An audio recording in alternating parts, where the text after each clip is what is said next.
હાલો. જય ભીમ, નમો બુધાય. જય ભીમ. મનસુખભાઈ, હું દેવાભાઈ સનાભાઈ સાદિયા બોલું. હા. તાલુકો જિલ્લો પોરબંદર ને ગામ પાલાખણા. અત્યારે જુનાગઢમાં રહું છું. હવે હું 3-4 મહિનાથી તમારો ફોલોવર ને તમારા શબ્દનો કાયર છું. હવે કટારી લાગી ગઈ છે મને દિલમાં. હવે એ કટારી તો હું તમારા શરણોમાં નમન કરું ત્યારે મને થાય કે મને ગુરુ મળી ગયા છે. એવું બહુ બધી મેં તમને કોમેન્ટમાં પણ કરી કોશિશ, પણ તમને કોઈ મને જવાબ નથી આપ્યો. પણ હવે મારે ગુરુ બનાવવા છે મનસુખભાઈ. તમે કહો ત્યારે હું આવું અને તમારા શરણોમાં વંદન કરું.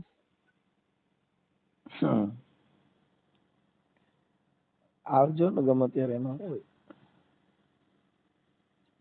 હું એક નથી, મારા ફેમિલી છે. મારા ઘરના ને અમારા છોકરો બધા. અમે જુનાગઢ તમે આવ્યા ત્યાં, હા, ત્યારે અમે 2 માણા, અમે પહેલી વખત ત્યારે અમે આ ભાગ લીધો હતો. 2 માણા તમારી ફોટા પડ્યા છે તમારા. હા હા, ખ્યાલ છે. હા, તો સાહેબ તમને અમારા ઘરે આવીને અમારે બૌદ્ધ ધર્મ અપનાવવો છે. એમાં અમને કોઈ બહુ માહિતી નથી જાજી કઈ. અમે હિન્દુ ધર્મમાં અત્યારે લગન છીએ, મારા બાપ દાદા વહી આવીએ છીએ. અને હું મારા છોકરાને હમણાં દાખલો કરવા ગયો હતો ત્યારે મેડમ હતા ત્યારે કીધું હતું કે ભણતે, એટલે હું કે ભણતે તો અમને ક્યાંય ખ્યાલ નથી. એટલે મને એમ થયું કે મનસુખભાઈ જઈને વાતચીત કરવું અને કાંઈ પણ માહિતી મળે તો એ પ્રમાણે એ રીતના કરવું. તો અમારે હવે શું છે, જે હિન્દુ ધર્મથી છોડીને બૌદ્ધ ધર્મ અપનાવી લેવાનો અમારું ગણિત છે, અમારી ફેમિલીનો. મનસુખભાઈ, હા, મારો એકનો નહીં, મારી ફેમિલીનો. એટલે અમે અહીંયા આવવા માંગીએ છીએ તમારા ઘરે, અને તમને તમારા રૂબરૂ. અને હું તો જો તમારા શબ્દનો કાયર છું, અને મને છે ને કટારી લાગી ગઈ છે તમારી, અને હું ઘાયલ થઈ ગયેલો છું ને તમને ગુરુ માનું છું. વાહ વાહ. અને મને શિષ્ય અર્પણ કરો બાપા. હવે આમ તો મહાપુરુષોના ચોર છે અહીંયા. કોણ ગુરુ ને કોણ ચેલા? સાહેબ. મને તો હું બહુ હાવ નલાયક માણસ છું, નાટક ઓલું કહેવાય તમને, તો બધી રીતના બહુ ખરાબ માણસ છું. પણ મને તમારા શબ્દ લાગ્યા છે. તમારા શબ્દ લાગ્યા પછી મને એમ થયું કે મારા ગુરુ તો તમે, બીજું કોઈ નહીં. અને સાહેબ રૂબરૂ રામોદ આવજો. હા, બસ બસ અમે એ જ કોશિશ કરી રહ્યા છીએ. અમે અત્યારે 2 માણા, મારા છોકરોને આવવાનું, પણ હવે થોડુંક આજે નડે છે એટલે અમે આવીશું. પણ ફોનમાં વાતચીત એ વાતે કરવા માંગીએ છીએ કે અમારે અત્યારે આ ધર્મ જે છે એ ચેન્જ કરવો છે. એના માટે કાંઈ પણ ત્યાં આવીને કરી શકીએ કે અહીંથી, કે કંઈ અમને કંઈ સમજાતું નથી. એમાં છે ને ફોર્મ ભરવું પડે. હે? કલેક્ટરમાં ફોર્મ ભરવાનું. હા. અને પછી બૌદ્ધ ધર્મ અપનાવી લેવાનું. હા હા. હા, તો સાહેબ હું છે ને તમારો મનસુખભાઈ ફોલોવર છે, અને તમારા એકેય વિડીયો એવા નથી. મેં જો હું 2025 માંથી ચાલુ થયો છું ને તમારા વિડીયા જોઉં છું. એ પેલા મને ક્યાંય જ્ઞાન નતું તમારું કાંઈ પણ. અને મારા સસરા છે ને એ તાલુકો જિલ્લો પોરબંદર અને ગામ વરવાડા, એ મારા સસરા થાય.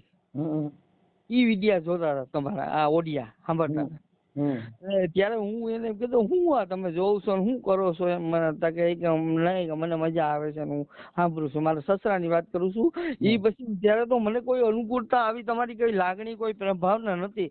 પણ એ પછી મને ખ્યાલ આવ્યો, મારા મોબાઈલમાં આવ્યા ને મેં તમારા વિડીયા સાંભળ્યા, મેં તમારા વિડીયા જ્યારે શબ્દ તમારા લાગ્યા ને, એ પછી મને એમ થયું કે ઓહો, બહુ વાણી આ ગંગા છે. એમ ગંગા જો પી લ્યો, પીવા એટલું પી લ્યો, એમ બરાબર છે. તમારી ગંગા જે વાણી જે મને જે નાભી પર ઉતરી છે મનસુખભાઈ, એનો હું અત્યારે કોઈ શબ્દમાં વર્ણન નથી કરતો, પણ મને એટલું ખબર પડે કે મારા સસરા છે ને એ બહુ સત્ય હતા, અને એ જ્યારે સાંભળતા ત્યારે મને કોઈ અનુકૂળતા નથી એવી, અને એ પછી મેં સાંભળી પછી મને એટલી બધી બહુ અનુકૂળતા આવી, અને મને એટલો ખ્યાલ આવ્યો કે ઓહો બહુ બધું. હું તો અત્યારે લગન મારા સસરાને કહેતો હતો કે આ તમે શું સાંભળી રહ્યા છો આખો દિવસ, બહુ ત્યાં ત્યારે મનસુખભાઈના જ વિડીયા સાંભળો છો ને ત્યાં જ એના સાંભળો ને બેઠા છો. મેં ઘણી વાર મારા સસરાને બહુ કીધું હતું. એ પછી મને ખ્યાલ આવ્યો ત્યારે અત્યારે હું તમારા જે 2025ની શરૂઆત થયા છે ત્યારે 5મો મહિનો બેસી ગયો ને બીજી તારીખ થઈ ગઈ છે,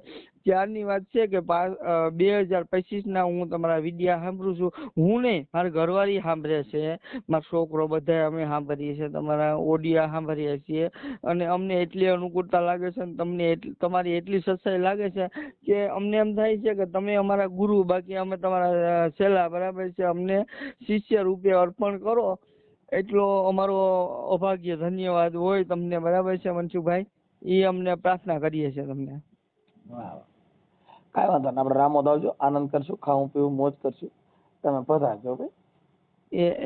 કાંઈ વાંધો નહીં. જો અમે અત્યારે છે ને મનસુખભાઈ, અમે અમારા ધર્મની વાત કરીએ ને તો અમે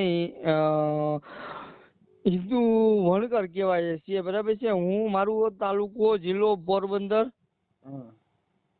અને અત્યારે હું જુનાગઢમાં રહી રહ્યો છું. જુનાગઢ આરટીઓ ઓફિસની સામે રહી રહ્યો છું. અહીંયા મેં મારા મકાન લીધા છે 10 લાખના દસ્તાવેજમાં, અને હું 5 વર્ષ ત્યાં રહી રહ્યો છું. અને મને અત્યાર લગન તો ખબર નથી પડી એમ, હું અહીં જુનાગઢ આવ્યો પછી મને ખ્યાલ આવ્યો. ત્યાં લગન તો હું જો હિન્દુ ધર્મમાં દેવી દેવતામાં જ માનવાળો માણસ હતો એમ, મતલબમાં કે કોઈ પણ, મારા અટાણે મારા બાપો ઓફ થઈ ગયેલા છે ને મારી મા જીવિત છે, અને હું મારા માનું પાલન કરવાળો માણસ છે, બરાબર. મારી મા અત્યારે દેવી દેવતામાં જ માને છે, એવું નથી. એટલે અમે અત્યાર લગન એમાં જ વહી આવ્યા છે, પાછળ દેવી દેવતામાં જ, કે દેવી દેવતા કે આ માતાજી આ તે ભગવાન ઓળું આ તે, એમાં જ અમે અમારા ઘરમાં અત્યારે હજી મંદિરે છીએ, બરાબર છે. અને એ મેં મારા માના હિસાબે, અમારે બે માણાનું કોઈ એવું થઈ નથી, પણ મારા માના હિસાબે એ માને છે એટલે અમે મંદિર મૂક્યું છે, અને ગણેશ ભગવાનની સ્થાપના કરી છે ને આ ત્યાંની એ બધું અમારે અટાણે હાલે છે એ રીતના. પણ અમારા બે માણાનું અત્યારે તંત્ર છે ને એ અમારે એનું વિરુદ્ધ છે, મતલબમાં કે એ આ બધું છે ને એ અમને અનુકૂળતા નથી લાગતી, અમને સત્ય નથી લાગતું એમ. એટલે અમે પસ્તાઈ રહ્યા છીએ, મતલબમાં કયો ને તો અમે 4 વર્ષથી વધારે પૂરતું અમારા ઘરનું મકાન લીધું ને 3 વર્ષથી તો વધારે પસ્તાઈ રહ્યા છે. એટલે પછી મેં કીધું કાંઈ વાંધો નહીં, પછી આમાં શું છે, મારા અહરાના હિસાબે અમે આ વિડીયા જોવાના જાણવાનું શરૂ થયું ને ત્યારનું હું હવે એક કાબિલિયત માણસ થઈ ગયો છું કે મને હે ને મારો ગુરુ તો મનસુખભાઈ, અને હું મારા બીજો કોઈને ગુરુ માનતો નથી. મને મારા ઝીંકાથી મને કાન ફૂક્યા ગુરુ કર્યા છે ને, એને મને કોઈ કાનમાં ફૂક્યું છે કે મા બાપને સેવા કરો કે ઓલું આ તે ગમે એ છે તે, એ મને એ બીજું કોઈ ગુરુ, મારા કોઈ ગુરુ મેં કોઈ દી કર્યા જ નથી અત્યાર લગન. સાહેબ મારી રીતના મારી જિંદગી જીવો છું, બરાબર છે. કાન ફૂક્યા પાઠ ભરાવી, અને ગામડામાં હું મારું ગામડું એવું નાનું એવું ગામડું છે, એમાંથી હું વરસાવાળો માણસ છું, એમાંથી મને કાન ફૂક્યા ગુરુ કર્યા છે. એટલે હું કોઈ ગુરુની માનતો નથી અત્યાર લગન. મતલબમાં શું છે કે બધી રીતના ગુરુ થયા છે, પણ મને કોઈ શબ્દનો કટારી નથી લાગી. અને તમારા ઓડિયો સાંભળ્યા પછી મને શબ્દની કટારી જે લાગી છે ને મારા હૃદયમાં સાહેબ, એ તો હવે 3 વર્ષથી 3 મહિનાથી સાહેબ હું બહુ બધું મહેસૂસ કરું છું, મને ખબર છે, બરાબર. તમારા દર્શન કરવા માંગુ છું, અને તમારા શરણને વંદન કરવા માંગુ છું. અને મને એમ થાય છે કે સાહેબ તમે દર્શન આપો અને મને ગુરુ બનાવો. સાહેબ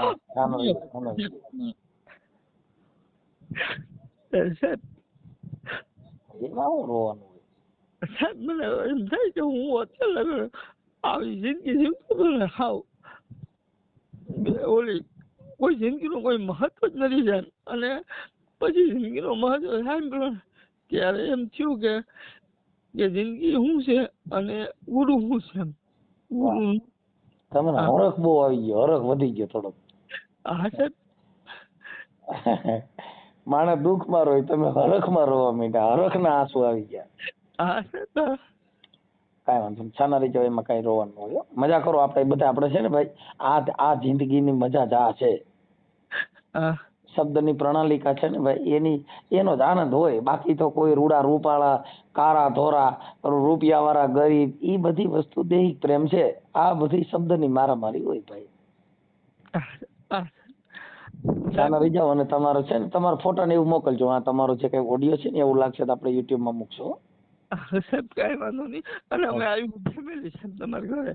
ભલે ભલે હો સાહેબ. એ તો તમે મને અહીંયા આપણે ઓગળનગરમાં પ્રોગ્રામ હતો ને, ત્યારે તમે 2 જણા આવ્યા હતા, મારી હારે ફોટા પડ્યા હતા. હા હા, કાંઈ વાંધો નહીં, આનંદ કરો, એમાં કાંઈ એવું ન હોય હો. મોજ કરવાની. હા સાહેબ. તમારા ફોટો મોકલો. તમારા પતિ પત્નીનો બેયનો ફોટો મોકલો, આપણે યુટ્યુબમાં ચડાવું છું. એ સાહેબ આપણે તમારું નામ શું કીધું? મારું નામ સાહેબ દેવાભાઈ સનાભાઈ સાદિયા. દેવાભાઈ સનાભાઈ સાદિયા. અને જુનાગઢમાં કઈ જગ્યાએ રહ્યો છો? જુનાગઢ સાહેબ આરટીઓ ઓફિસની સામે.